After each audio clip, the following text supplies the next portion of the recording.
Vamos con la actualidad. Ya. Pacto fiscal. Concepto que puso en el tapete el gobierno. ¿Por qué? Porque recordemos que la anterior reforma tributaria que el gobierno intentó sacar adelante ni siquiera se rechazó en la Cámara. Se rechazó la idea de legislar en la Cámara de Diputados. O Portazo. sea, fue como, claro, como, ¡pa! Se acabó. Ni lo hablemos. Entonces el gobierno buscó una estrategia distinta.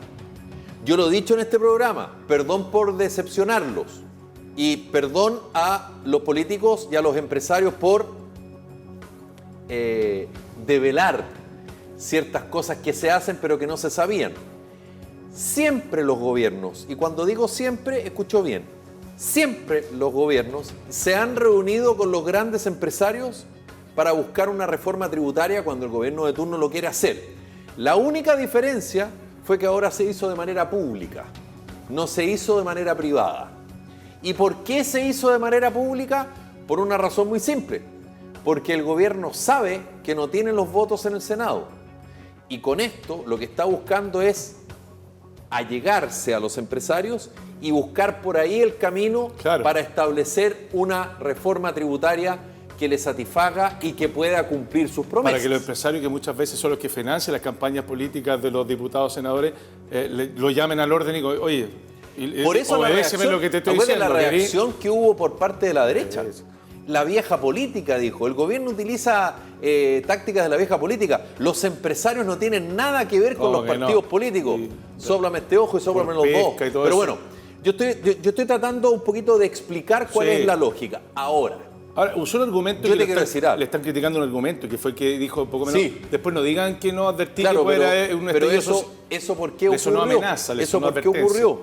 Porque el gobierno se percató que este acercamiento con el presidente de la CPC, Ricardo Meves, que lo veíamos ahí, de la Confederación de la Producción y el Comercio, como que se empezó a distanciar un poco. Primero, por ciertas situaciones que ocurrieron, que sería muy largo de explicar, pero el ministro de Hacienda, el día domingo, dice eso que tú señalas, Pollo, que de alguna manera cambiaron la actitud que tuvieron posterior al estallido, es decir, oye, nosotros algo de responsabilidad tenemos. No lo vimos venir. Oye, tenemos que hacer un esfuerzo. Tenemos que hacer un esfuerzo. Lo dijo Lutzich, lo dijeron varios. Lo dijo el entonces presidente de la CPC, Alfonso Suet Jr. Y también lo dijo Sutil en su minuto. Sutil en su minuto. Bueno, entonces todas esas cosas, tú empiezas a recordarlas. Claro. Entonces, y el ministro Marcela además dobló la apuesta y también generó resquemor. Y dijo algo así como, no vaya a hacer cosa que a consecuencia de que no se apruebe esta reforma tributaria para financiar proyectos como la reforma de pensiones y otras más, y el aseguramiento de la PGU, que ese fue otra polémica que hubo, ocurra un nuevo estallido social. Y lo sintieron como una amenaza. Y lo sintieron como una amenaza. Es bien raro, porque ponte tú, en Suiza, que no es precisamente un país comunista, en Suiza el 80% en un referéndum aprobó la idea de subirle un 15% los impuestos a las transnacionales. Claro. 80% votó a favor de subirle los impuestos, y Suiza es uno de los que tiene mayor estándar de vida y tiene impuestos súper altos también, todos, pero es uno de los países más desarrollados y de mayor ingreso per cápita. Claro. Y así todo, sin asco, 80% a favor de subir los impuestos, un 15% no es poco, a las transnacionales. Entonces, cuesta entender acá, porque por un lado también uno puede entender, de ser, como dijera yo, más austero en el gasto fiscal, cuidar las lucas, no gastarlas en tonteras, porque da la sensación de que van a parar a distintas partes y se diluye un poco la efectividad que podrían tener estos impuestos en ir en ayuda a los quienes realmente lo necesitan, ¿no? Cuando está la urgencia. Y ese también es un talón de Aquiles de cuando se propone, porque además, te insisto, y con esto te cierro, que tiene que ver con que, lo dijo alguna vez Angela Merkel, en Chile les cuesta mucho alemana, pagar los impuestos, la gente con más plata. Entonces tiene que ver con eso, con la sensación que me da a mí de que se siente que los impuestos, si no se usan bien, es plata mal gastada. Entonces la eficiencia del Estado en el gasto de los impuestos en el que se invierte es un elemento. Y el otro es mostrar un poquito insensibilidad respecto a que efectivamente la idea es que vaya a mejorar las pensiones, que son miserables. Lo que pasa es que yo creo que más allá de cualquier juicio que es muy legítimo, digamos, hay problemas. ¿Cuál es el problema? Tú lo nombraste. El aparato estatal.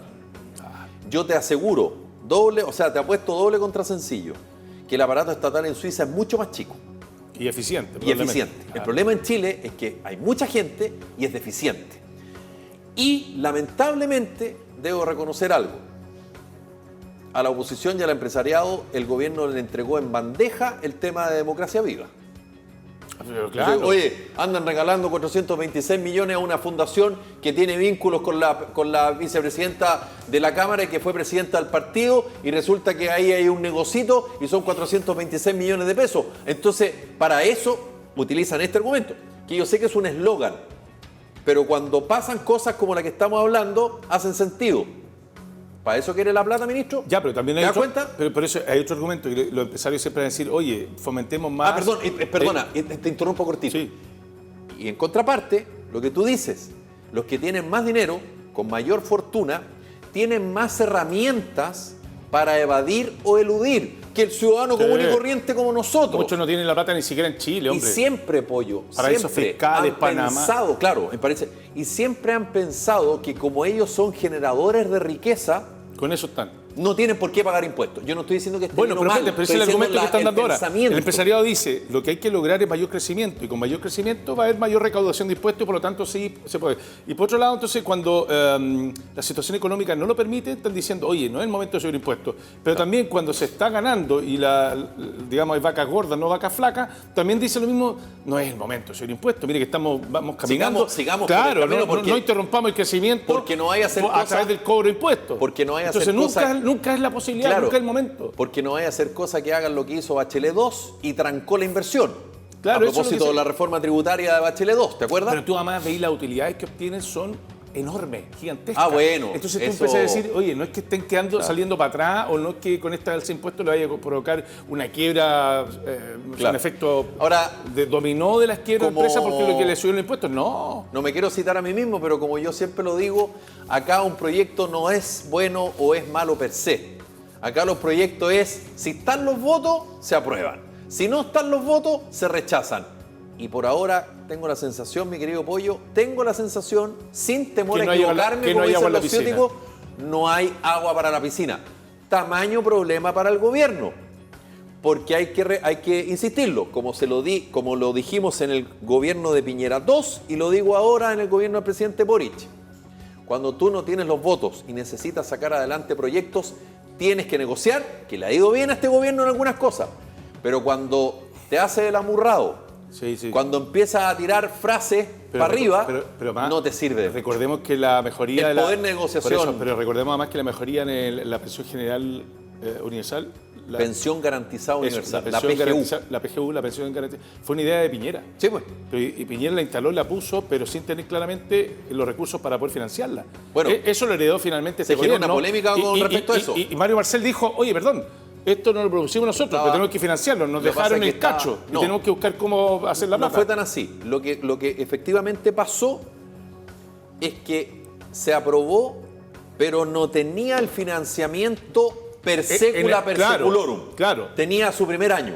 Entonces, claro, no, es una medida permanente, pero con un Gasto ingreso permanente, transitorio. Pero con ingreso transitorio, que es justamente lo que hay que evitar que ocurra. Oye, hay otra cosa que está haciendo harto ruido, que el tema de esta propuesta de poder certificar cuando una información es verdadera o falsa. Y algunos Comisión dicen que contra la desinformación. Claro, pero algunos dicen, oye, eso va contra la libertad de expresión.